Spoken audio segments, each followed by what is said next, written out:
भावनाएं हैं उसको केवल हम अपने घर वालों और अपने जानने वालों के साथ ही खर्च ना करें, थोड़ा सा ईश्वर की तरफ भी लगाएं। जो भावनाएं हमारे पास हैं उसमें थोड़ा हम ईश्वर की तरफ भी लगाएं। ठीक है? तो क्या होंगे, तो इससे क्या होगा कि भगवान के खेत में यदि हम लगाएंगे तो क्या होगा कि वो 100 गुनी होकर के हमें मिलेंगी। क्या होगा कि ये 100 गुनी होकर के मिलेंगी। ये 3 चीज़ें, शरीर, बुद्धि और भावनाएं भगवान ने हमें दी हैं। शरीर, बुद्धि और भावनाएं जो हैं हम सबको मिली हैं, सबको मिली हैं। सब में कुछ न कुछ होती हैं ये चीज़ें। होती क्या है, बहुत सारी होती हैं। सॉरी, एक और चीज़ है जो तुम्हारी कमाई हुई है। एक और चीज़ है जो हम कहते हैं कि वो हमने कमाया है। क्या? धन। क्योंकि धन जो है किसी को नहीं मिलता। मतलब कहने का मतलब कि धन वो खुद कमाता है, भले ही वो इस जन्म में कमाया हो या पिछले जन्म में। जो कि इस जन्म में कमाया हो या पिछले जन्म में, धन भगवान किसी को नहीं देता।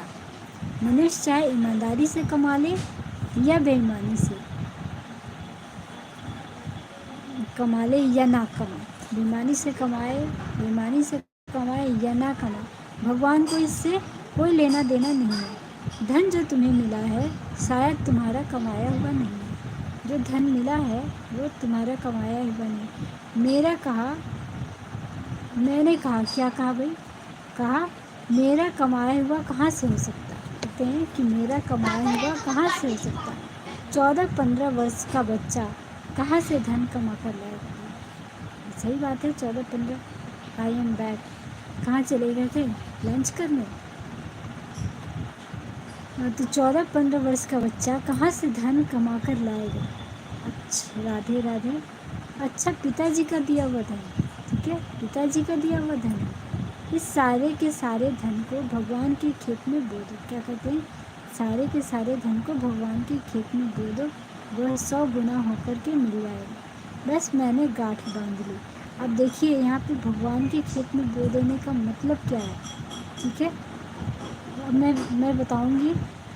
इसका मीनिंग ये नहीं है कि आप वहाँ पे कुछ ऐसा करें या दान में दे दें। यहाँ पे उनका कहने का मतलब नहीं है कि भगवान के खेत में बोने का मतलब ये नहीं है। वो कहते हैं क्या,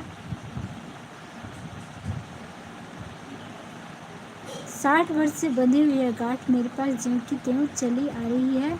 गायत्री उपासना के जब 24 साल से भी अधिक हो गए, उसके बाद भी बोने और काटने का यह सिलसिला बराबर चलता रहा। आप लोग भी अगर बोएं तो आप भी सिद्धियाँ पाएंगे, रिद्धियाँ पाएंगे जैसी कि मैंने पाली है। कह रहे हैं कि यदि आप भी बोएंगे तो आप भी रिद्धि और सिद्धि पाएंगे जैसा कि मैंने पाई है। भगवान के नियम सबके लिए समान है। क्या कहते हैं? भगवान के नियम सबके लिए समान है। सूरज के लिए सब आदमी समान है। ये सूरज सबको क्या कर देता है? सूरज सबको समान रूप से प्रकाश देता है, लाइट देता है, रोशनी सबको देता है, सबको गर्मी देता है। हाँ बोलो। काश मेरा नहीं वाला, मतलब यहाँ तक का कपड़ा अगर होता ना, पैंट को भी यहीं तक चढ़ा पहनती। जवाब बोलो। ये और कुछ और सारी के सारे ऐसे कपड़े।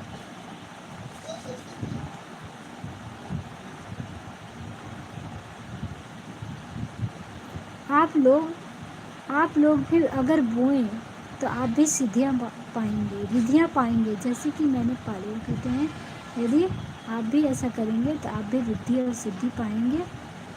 सूरज सबके लिए है।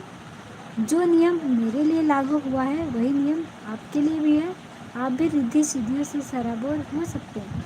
ये चारों चीज़ें मेरे गुरु ने मुझे बताई थी और मैं आपसे निवेदन कर रहा हूँ कि इन चारों चीज़ों को अगर आप बोना शुरू करें तो वह 100 गुनी होकर के आपको मिलेंगे। यदि आप भी ऐसा करेंगे तो क्या होंगे?